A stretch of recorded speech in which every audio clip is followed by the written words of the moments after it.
Welcome to the Cotton Club Radio. I'm your host, Cotton Club. Man, oh man, family. Today's conversation is going to be about FBA military genius. Yeah.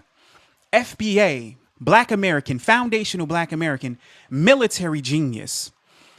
See, the reason why I came to this conclusion that I needed to chop it up with this subject is because our military genius is always overlooked. And if the history books are talking about it, they're not telling the whole truth, or they just skewing our military genius. I want to start this conversation by just giving us a timeline, giving us some chronological order of our military genius and give us some times, places, events, and some names. You dig? I just want to break that down. First, I want to start on those killing fields, those plantations, because family, we had over 200 slave rebellions. Many of these rebellions are overlooked. Many of these rebellions are called Indian rebellions. Many of these rebellions are just erased out of history. But it's one rebellion that stands out that I want to talk about, family. And that's that Nat Turner rebellion. Ooh, that Nat Turner rebellion. And the reason why his rebellion stands out to me is because when you read about his rebellion, they skew it. They make it seem like he was just some crazed Negro who was on the plantation itching and scratching and talking to himself, talking all crazy, right? But the truth be told, he was a very organized militant individual. This is what they don't tell you about Nat Turner. He was well read. You understand? He knew how to read. And he was a preacher. But he wasn't just some Negro on the plantation just talking that old Negro stuff. He was talking about biblical scriptures. And for some strange reason, he focused on that Moses, let my people go scripture. And he took that scripture and began to enact military genius. Okay? He started to strategize. It was the scripture. People say that he had this dream. And in this dream, he saw himself and others organizing a coup, family. And somehow, some way, they were going to free everybody on that plantation. So he began to plan, plot, strategize, and then he acted. You can't tell me that Nat Turner wasn't military minded. See, on a plantation, people might not know, but you got armed guards. You got 24-hour patrol. You understand? You got snitches, all right? People on a plantation waiting, itching, ready to tell on somebody. They had that materious manumission. If you snitch, you might get a reward. You understand? So Nat Turner was aware of all of this. But somehow he was still able to plan this rebellion and enact this rebellion. That's military genius. Why they don't talk about it like that? Were those plantations not battlefields? Were those plantations not concentration camps? See, I'm tired of people talking about plantations like they were just some place where old Negroes were there just sitting around picking cotton, doing nothing but itching and scratching. Those plantations were concentration camps at their times. There were armed guards there. There were slave patrols. And they were very difficult to do really anything. If you would group up, they would watch you. If you were in groups of 3, they would break you up. So it was very hard for you to plot any real thing.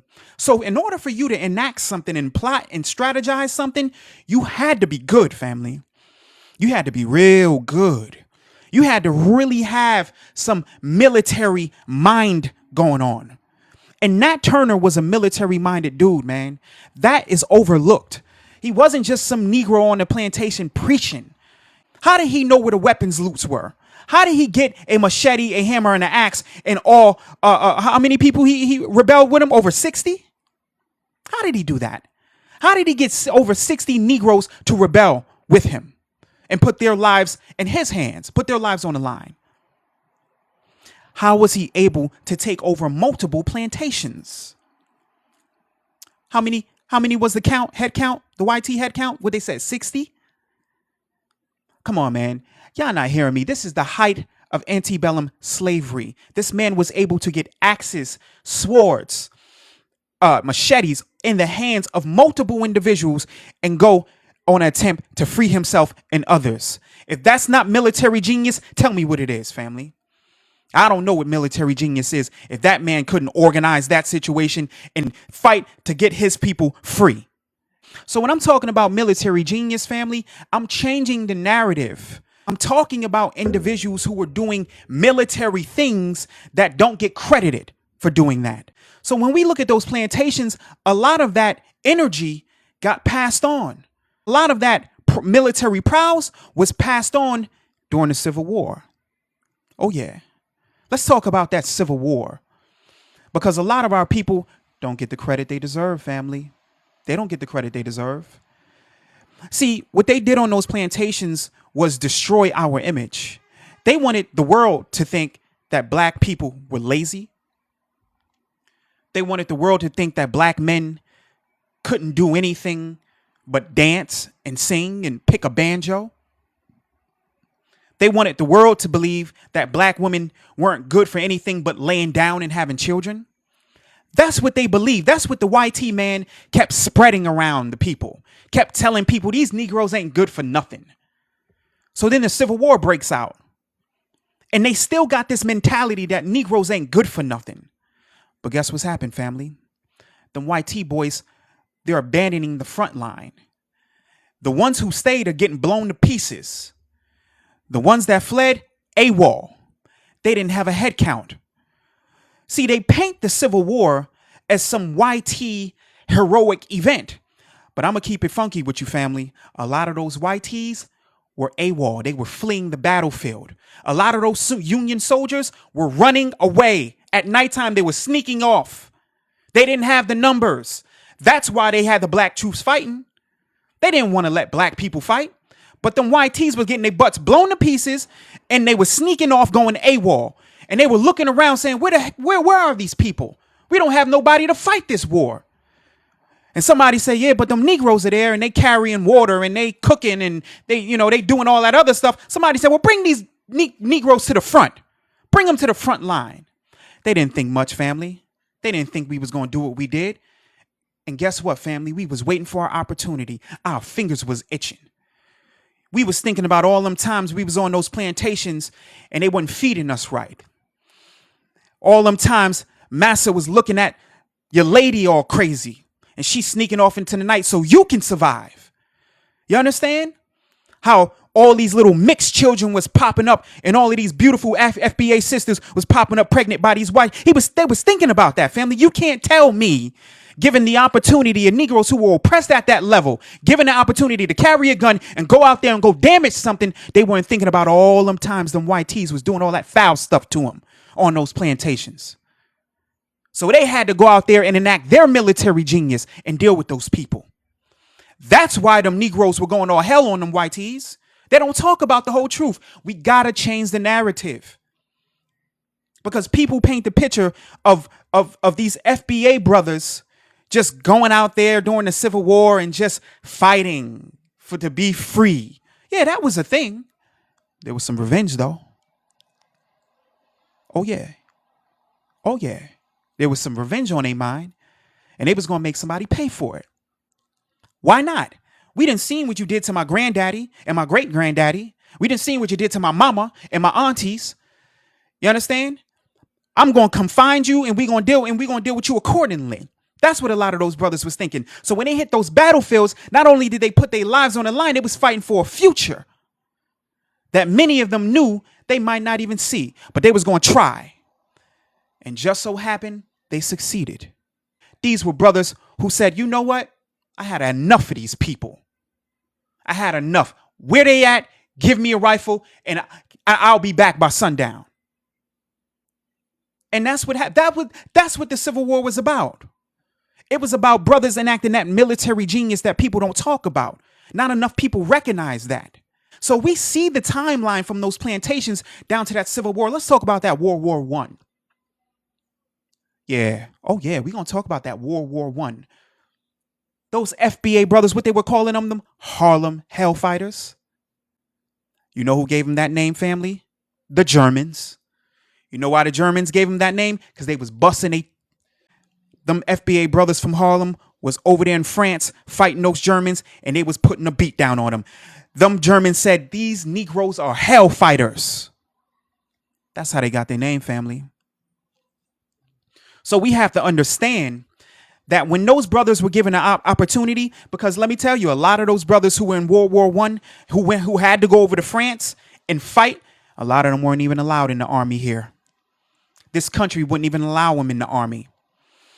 They had segregation. They wouldn't allow them on the front lines. They wouldn't allow Negroes on the front lines here in America. So a lot of those brothers wanted to defend their country, but them Americans, they said, well, I mean, listen, we're booked. We got enough people fighting. You know, you could carry lunch if you want. You can scrub the floor. There's a toilet that needs some cleaning. Do you want to do that? And them brothers said, nah, I'm good. And France said, well, I mean, we're hiring. You can come fight on the front line if you want. And those brothers went across seas and fought with France and put a beat down on those Germans. And a lot of people don't understand, family. They were the longest, those Harlem Hellfighters, they stood the longest at combat than any Americans, soldiers in American history. I'm going to say it again. The Harlem Hellfighters had the longest time out in battle than any American soldiers. I think it was like 180 days at battle, man. Like these people, they were really out there doing what they had to do, family. If that's not military genius, see, the thing about it is, man, in order for FBAs to be considered military genius, we got a DIE at war. And they'll give you the plaques later. Nah, man, they survived. They came home. They weren't heroes here, but they got awarded that Medal of Valor by France. Yes, they did, family. So we got to pay respect to those Harlem Hellfighters. Let's move on. Let's talk about this FBA military genius. And I got to talk about it because a lot of people don't understand that side of us. It's in our bones. It came from those plantations to strategize. Harriet Tubman was a military genius. How the hell else would she get all those people off those plantations alive and well? How? You tell me. Plan, plot, strategy. Know the terrain. Know timing. When these people go to sleep, when they nap, and when they get up. That's what all that singing was about. A lot of people confuse that. You know, we was on the plantation singing. These YTs was like, oh, look at these silly Negroes. They must be happy. That's where the whole happy Negro came from. We used to sing on the plantation. So they thought we were happy. But we was talking in code to each other because we knew somebody was going to get hurt tonight. We knew that somebody was going to escape that plantation tonight. And we need to let each other know what time it was going down. So we were singing to each other. A lot of people don't understand that. Harriet Tubman was a general. She was a military-minded woman. She don't get no credit for that. Oh, they'll admit she was a spy, but that's all the credit she get. They won't say nothing else. They won't talk about how she had to strategize, use military strategy to get all those people off those plantations. But let's talk about World War II, family. Shall we? FBA military genius. Can we talk about that Black Panther tank battalion, family? That nobody seems to talk about, that history books seem to overlook, but they were one of the most successful tank battalions in World War II. They fought in one of the hardest battles to fight, the Battle of the Bulge. And what did they do, family? They lasted longer than every other tank. They put in that work, pushing the front line through Germany, making sure American forces can cover multiple grounds. You need that tank infantry to do that, family. They got to push that line. That Black Panther tank battalion did that, family. Yes, they did. That Black Panther tank battalion, one of the most dominant tank battalions in World War II. Have you heard of them? Probably not. Military genius. Those brothers were dangerous with those tanks. A lot of people don't understand. Talk about the Battle of the Bulge. The Battle of the Bulge was one of the most bloodiest battles in World War II. The Black Panther Tank Battalion led the Battle of the Bulge. While other tanks was getting blown to hell, they stood the test of time and they survived. That tank battalion survived to the end of the war. So when we talk about military genius, why don't we talk about that Black Panther Tank Battalion, family? That FBA Black Panther Tank Battalion. Huh? We need to talk about those brothers because those brothers sacrificed their lives and got lost to the ash cans of history. Nobody talk about them. Well, we're going to bring life into them right now today, family. Right now, we're going to bring life into that Black Panther Tank Battalion. All those brothers who sacrificed themselves and made it through World War II. Could we talk about another World War II hero? Could we talk about that brother, Edward Carter? See, family, y'all done got me started. Y'all done got me started. Could we talk about brother Edward Carter? You understand? One of the most decorated soldiers in World War II. Nobody talks about. And he was one of the most bilingual soldiers. He was one of the most bilingual soldiers in World War II, Edward Carter. He knew fluent Mandarin. This man can speak Chinese. Y'all not hearing me, man. He knew multiple other languages. He knew German. He was fluent in German. And this brother is FBA. Do the research. Y'all got to check out Edward Carter. See, Edward Carter is notable for a scenario, family. I don't want to go too far in it. Y'all could go research it, but I'm gonna give y'all a short end of it where he was in a position.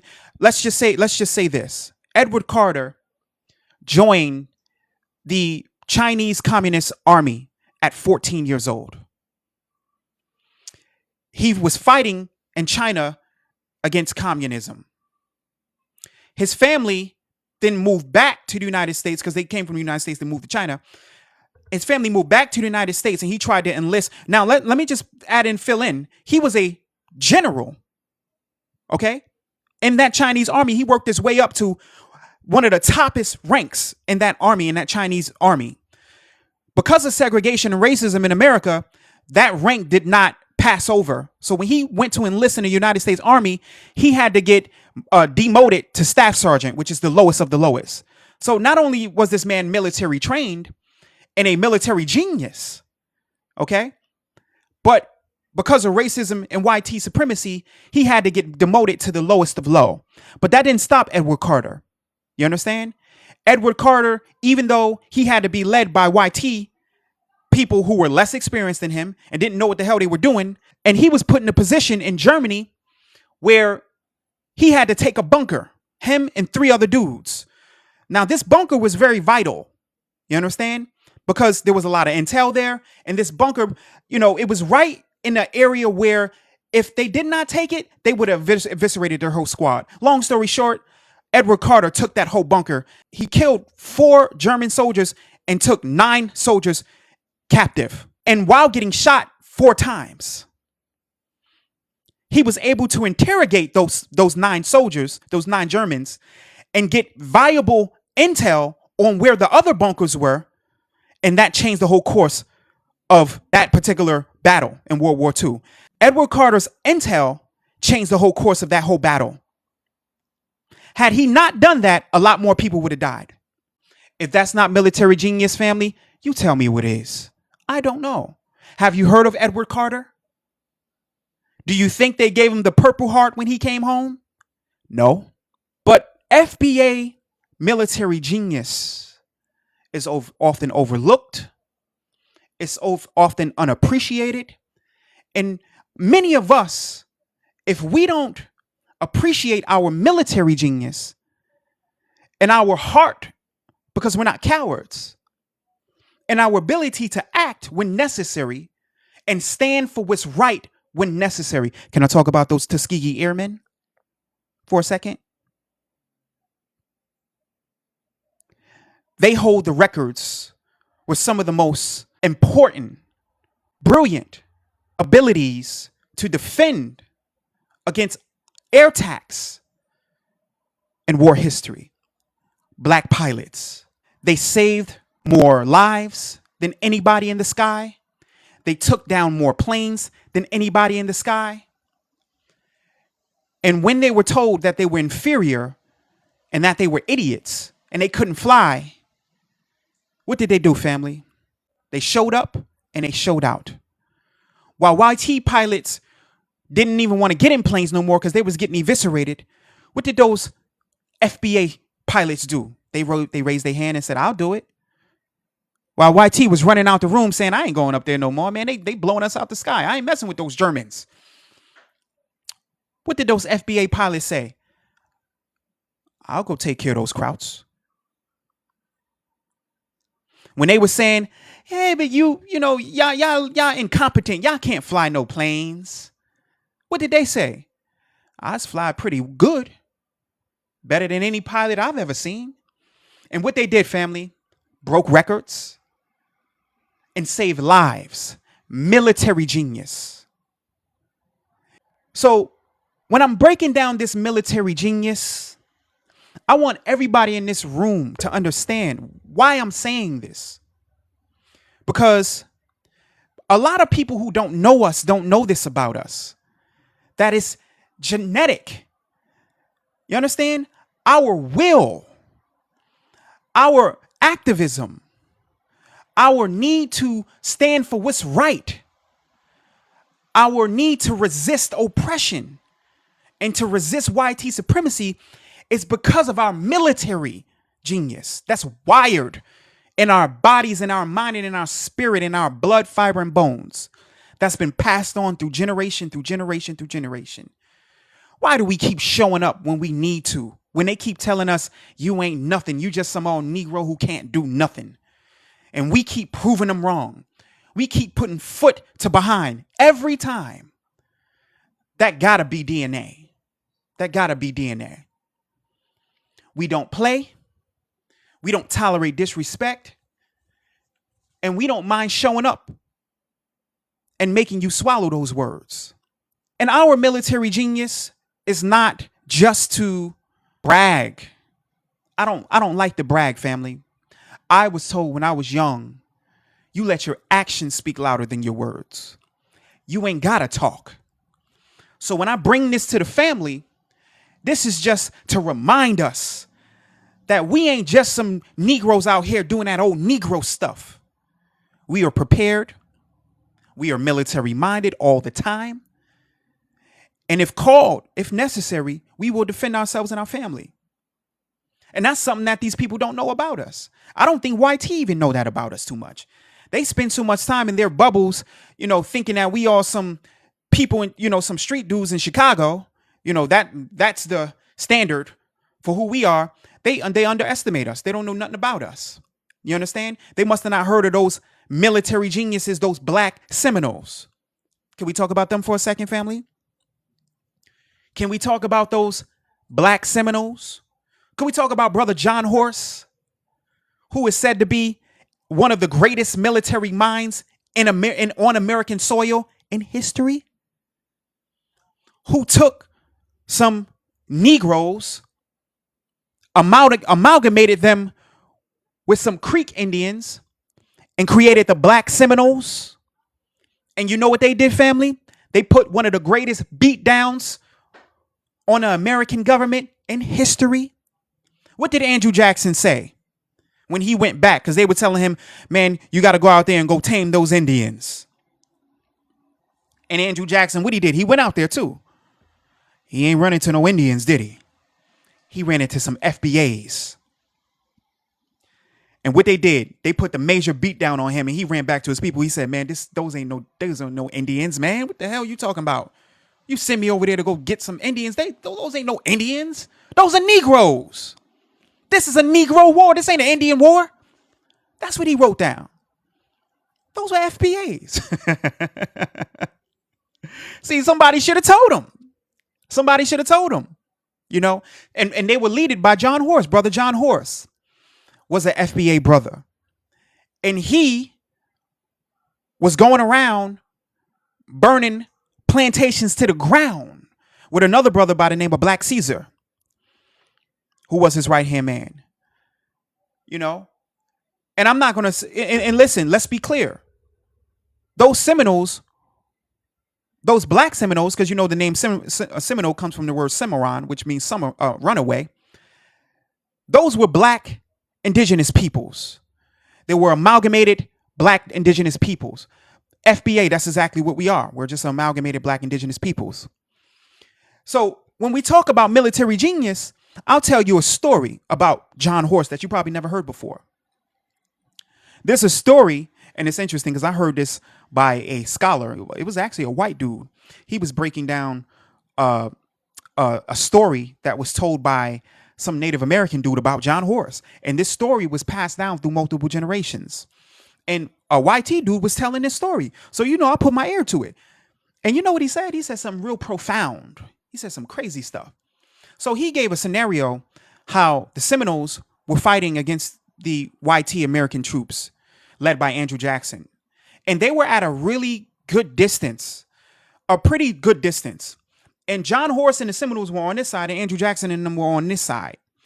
And John Horse was so military savvy. He thought of a brilliant plan. He knew that where he was, the terrain kind of moved a certain kind of way. So the line of sight that Andrew Jackson had on him wasn't a clear line of sight. But the line of sight they had was a good line of sight. You understand what I'm saying, family? So he would play peekaboo with these dudes. He's playing peekaboo. So what he would do, he would raise his head or raise an arm, and these dudes would shoot where he was, because he might have been just a little higher or a little lower, but they were at a good distance. So they couldn't really, see them. But the Seminoles, the Black Seminoles led by John Horse, they could see them. They could see Andrew Jackson and them. So John Horse was playing a peekaboo game with these dudes. So he's raising his hand and raising a foot and peeking his head up and all, and they're shooting. Bow, bow, bow, bow. He waited till all of them wasted all their goddamn ammo. Peekaboo. And he ran up on those dudes with those axes, and he sent them to HELL. So this is what I'm talking about, family. Military genius. So while they playing peekaboo with him, they hold on, I see something. Bow. Hold on, I see something. Bow. He's messing with their head. And he's counting their rounds. Yeah. Keep shooting. Yeah. I think they out. Get them. Y'all ain't hearing me, man. Y'all ain't hearing me, family. Because this was a story a YT man was saying, and I just so happened to hear it. And it meant something totally different to me than what I know it meant to him. To him, he was telling some old Negro story. Yeah, that's all he was doing. But to me, I said, dang, I would have did the same thing. That's something I would have did. So when we break down this military genius, family, it's already in us. It's in all of us. All we need is the time, place, and opportunity. And we learn that through every period in time. Those plantations, when we fought to get off them joints with those bloodhounds, you understand? Circling and digging and biting us and trying to find us. What we did, created those hush puppies. Shh, hush puppy. Got him right up off of us. Every time we're against odds and our back is against the wall, we show up and we show out. That gotta be genetic. Why are we so good? Why does it come so natural to us? Is it our ancestors living through us? Our indigenous ancestors living through us, who give us that genetic code we need so we can survive in the most dire times? Is this what this is? Is it the John Horse in us that's letting us know that if we don't resist, then we got nothing? You got no family, you got no life, you got no children. If you don't resist, you are conquered. And we don't, and one thing about us, family, we ain't never been conquered. They took our rights. They took our towns. They took our children. They took our beautiful FBA sisters and put them in those farms on those plantations. And we ain't never was conquered. We didn't let that conquer us. The moments we got a chance to build our communities back and marry each other and build our love, we jumped the broom. We never let those people conquer us. King. Look, Look, look, let your angel sing. I ain't twisted, this ain't the Henny talking for me. This is literally Malcolm Little talking through me. I ain't possessed, this is just when spirit meets the flesh, and a revolutionary is born, nothing less. It's hard for me to cope with stress, especially when I see the world much different from the rest. I can't sleep, nightmares, waking up cold sweat, wondering if I ever made it, will they do me like the rest? For my black souls who really do upset the rest, so they wander through my dreams, please tell me what this means.